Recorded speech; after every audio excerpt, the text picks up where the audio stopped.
জনাব মির্জা ফখরুল ইসলাম আলমগীর পেয়েছেন 255 ভোট 255। রাষ্ট্রপতি হওয়ার পর মির্জা ফখরুল ইসলাম আলমগীরের জীবনে যেমন বাড়বে রাষ্ট্রীয় মর্যাদা, তেমনি পাবেন বেশ কিছু নিরাপত্তা ও সুযোগ সুবিধা।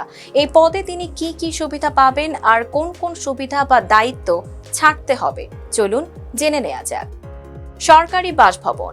রাষ্ট্রপতির জন্য নির্ধারিত বঙ্গভবন হবে তার সরকারি বাসভবন। এর রক্ষণাবেক্ষণ ও প্রয়োজনীয় ব্যয় বহন করবে রাষ্ট্র। সরকারি গাড়ি ও পরিবহন সুবিধা।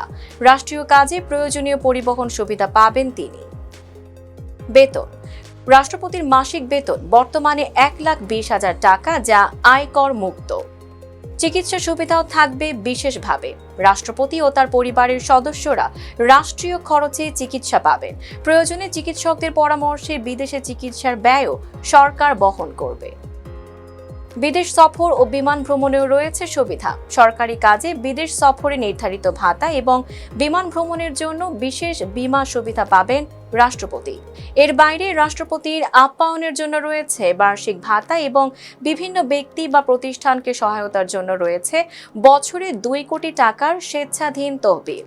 তবে সুবিধার পাশাপাশি ছাড়তে হবে অনেক কিছুই।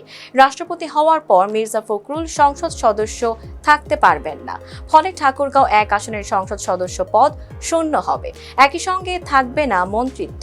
আর সবচেয়ে বড় পরিবর্তন, বিএনপির মহাসচিব কিংবা কোনো দলীয় পদেও আর থাকতে পারবেন না তিনি, কারণ রাষ্ট্রপতির পদটি দলীয় রাজনীতির ঊর্ধ্বে। Tanjiba Nowrin, face the people.